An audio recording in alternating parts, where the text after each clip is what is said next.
এত কিছু তৈরি করলেন আল্লাহ, কেন বানাইলেন?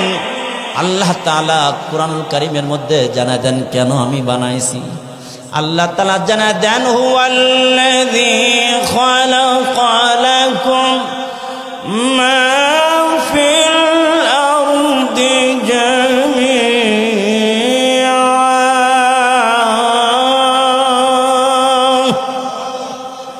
আল্লাহ তাআলা ডেকে ডেকে বলে, ও বান্দা, এই ধরাতলে যা কিছু তৈরি করেছি লাকুম, তোমাদের কল্যাণের জন্য আমি বানাইছি। কাদের কল্যাণের জন্য?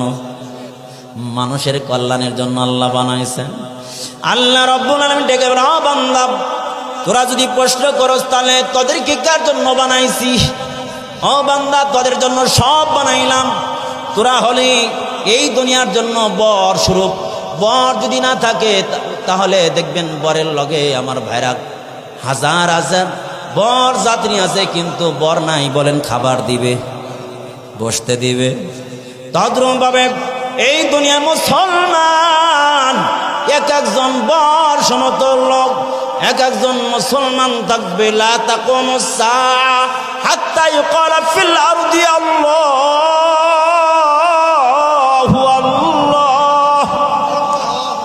এই যতক্ষণ পর্যন্ত একজন কামেল মুমিন থাকবে, আল্লাহ আল্লাহ বলনেওয়ালা থাকবে, ততদিন পর্যন্ত সূর্যের জায়গায় সূর্য থাকবে, আসমানের জায়গায় আসমান থাকবে, জমিনের জায়গায় জমিন থাকবে। চিল্লা বলেন ঠিক কিনা?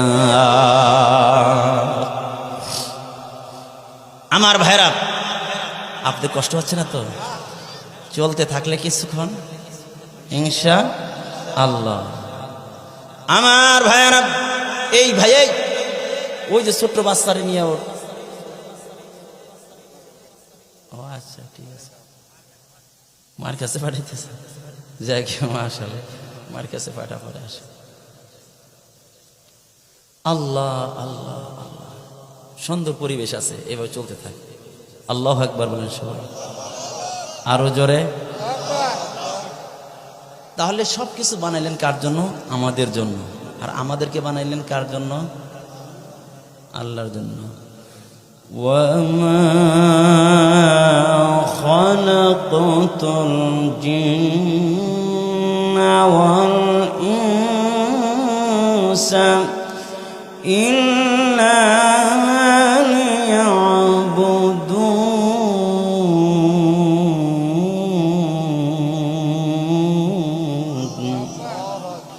আল্লাহ পাক আমাদেরকে কার জন্য বানাইছেন? তার নিজের জন্য বানাইছেন। সুবহানাল্লাহ বলেন। আল্লাহ পাক বলেন, বান্দা, আমি মানুষ বানাইছি, মানুষ বানাইছি জান্নাতের মধ্যে।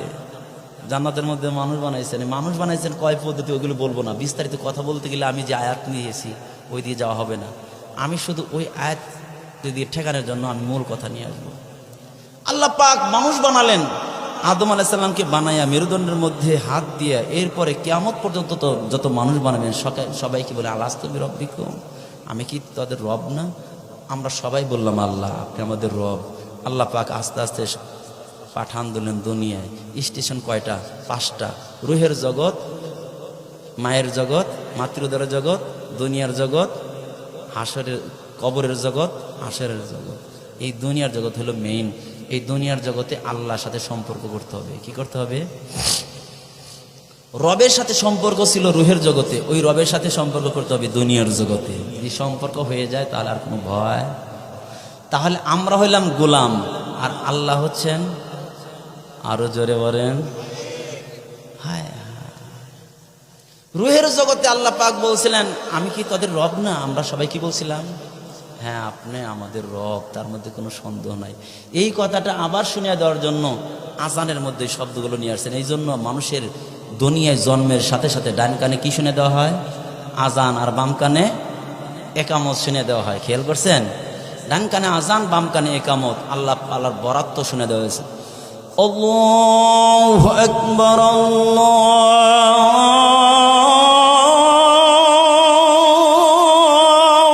আকবার,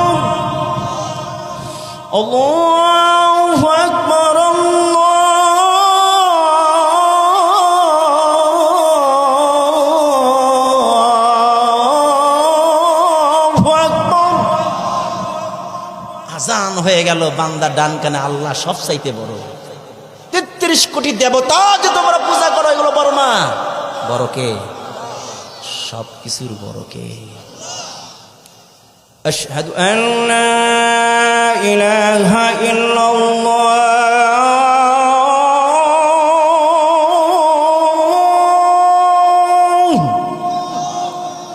আল্লাহ আমরা সাক্ষ্য দিছি তুমি ছাড়া কেউ মাবুদ নাই। সুবহানাল্লাহ বলেন। আল্লাহকে ইমান কমপ্লিট হয় না, সামনে আগা। পুরা আজান নিয়ে যদি গবেষণা করি, আজকে যদি আজান নিয়ে ওয়াজ করি, পুরা রাত চলে যাবে, আজান শেষ হবে না, আজানে গবেষণা ওইদিকে বলবো না, শুধু একটা মেসেজ দিই, পুরা ইসলামটাকে আজানের মধ্যে ঢুকে দিছে। সুবহানাল্লাহ বলেন। আশহাদু আন্না মুহাম্মাদার রাসূলুল্লাহ।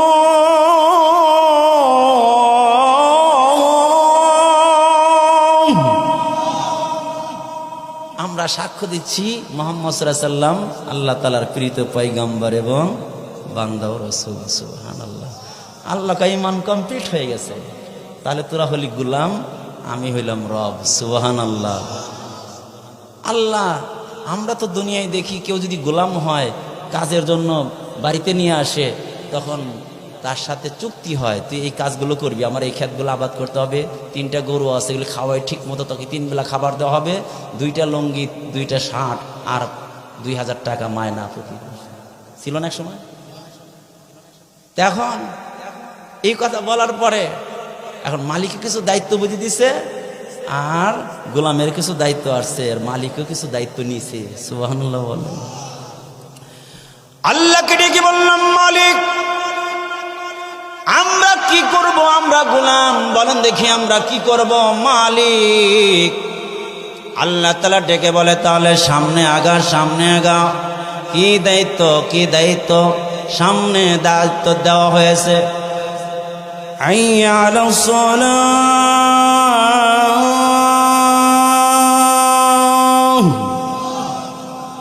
আয় নামাজের দিকে, আয় আয় নামাজের দিকে। কিরে ভাই, হঠাৎ করে এরকম কে? সমস্যা আপনাদের? বসেন বসেন। আমি ওয়াজের পরিবেশ করছি, ওয়াজের ভিতরে ঢুকবো, বুঝেননি কথা? হাইয়া আলাস সালাহ।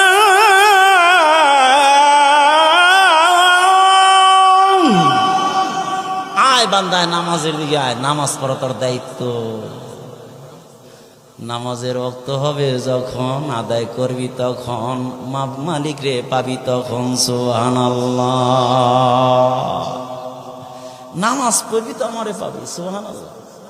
মুরব্বীর সামনে আসলে ভালো হয় না? আপনাদের চেহারা দেখলে এই লাইন আগে বসেন, আগে আসেন, আসেন, আরেকটা চেয়ারটা আগে নিয়ে আসেন। হ্যাঁ মাশাআল্লাহ, সুন্দর দেখাবে। হ্যাঁ আপনি ওই চেয়ারটা নিয়ে আগে আসেন, মুরব্বী আসেন, আগে আসেন। এই যে চেয়ার খালি আছে, আসেন আসেন, এগুলো আসেন আসেন। আচ্ছা ঠিক আছে, ঠিক আছে, ঠিক আছে, মাশাআল্লাহ মাশাআল্লাহ। আচ্ছা ঠিক আছে। এই নামাজ পড়। নামাজ পড়লে আল্লাহ নামাজের দায়িত্ব দিলেন, নামাজ পড়লে কি দিবেন? প্রশ্ন হয় না? এরপর আজানের মধ্যে বলে,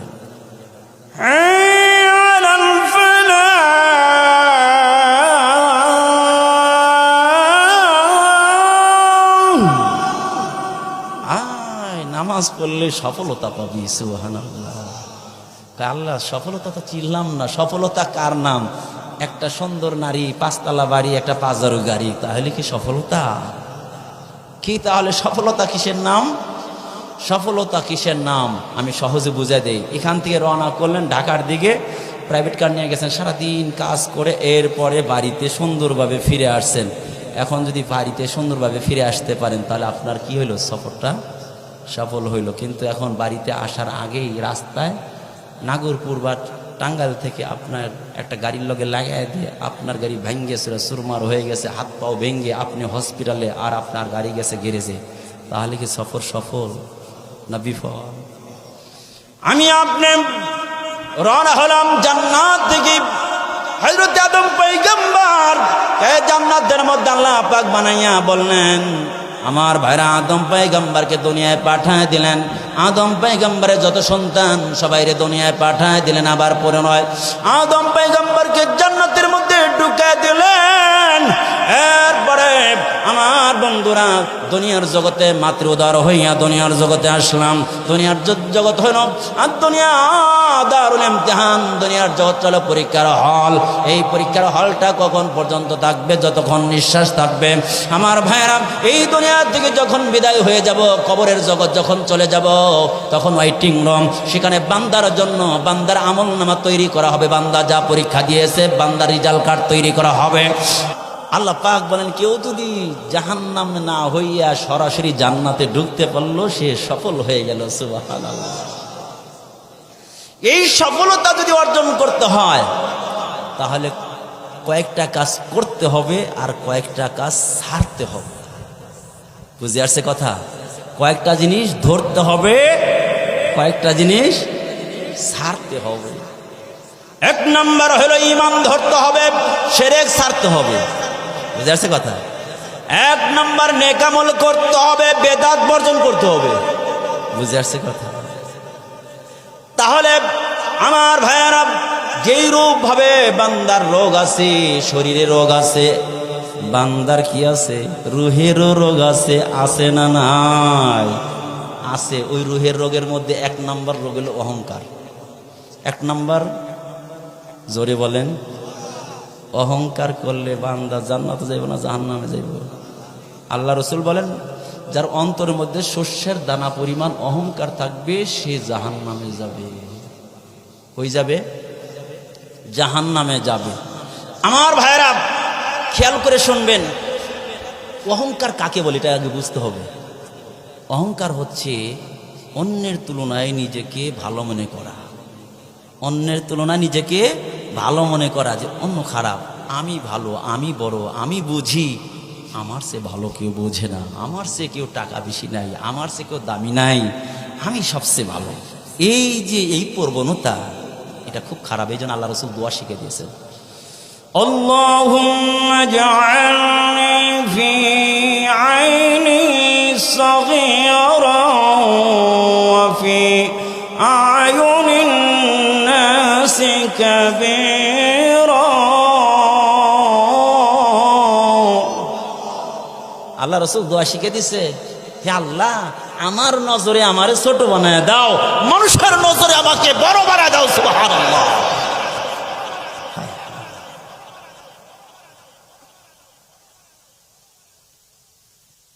কি মুরব্বি, মুরব্বি, এই যে আমার দিকে একটু, আমার দিকে খেয়াল করেন। কি হয়েছে? ও আচ্ছা, এই আপনি কথা হইলে না, আপনি কথা হলে ঝগড়া লাগবে। আমি সব ঠিকঠাক করতেছি। এদিকে এদিকে আপনারা এমন কিছু কাজ করেন না যে আর একজনের শুনতে সমস্যা হয়। আমি সবাইরে দেখি, আমি কিন্তু সবাইরে দেখি। এই জন্য মেহরবানি করে এদিকে খেয়াল করেন। কেউ যদি উল্টা বোঝে, কিছু করার নাই। বোঝেন না কথা? ওই যে বলছিলাম আগেই, উস্তাদ ছাত্রকে ধমক দিতে পারে। যে ছাত্র হওয়ার মতো নিজেকে মানায় নিতে পারবে না, সে কখনো মুমিনে কামিল হতে পারবে।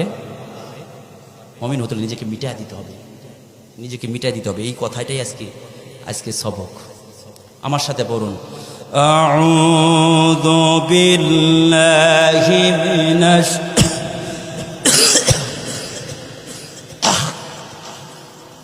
বিসমিল্লাহির রাহমানির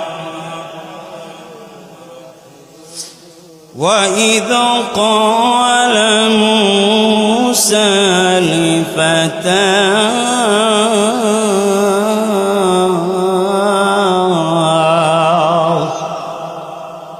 হযরত মূসা আলাইহিস সালাম তার যুবককে বললেন, তার যুবককে এই আয়াতের অর্থ করব, এরপরে ব্যাখ্যায় যাব। এই আয়াতের একের পর এক ইনশাআল্লাহ শুনতে দেবো। পারবো না ইনশাআল্লাহ?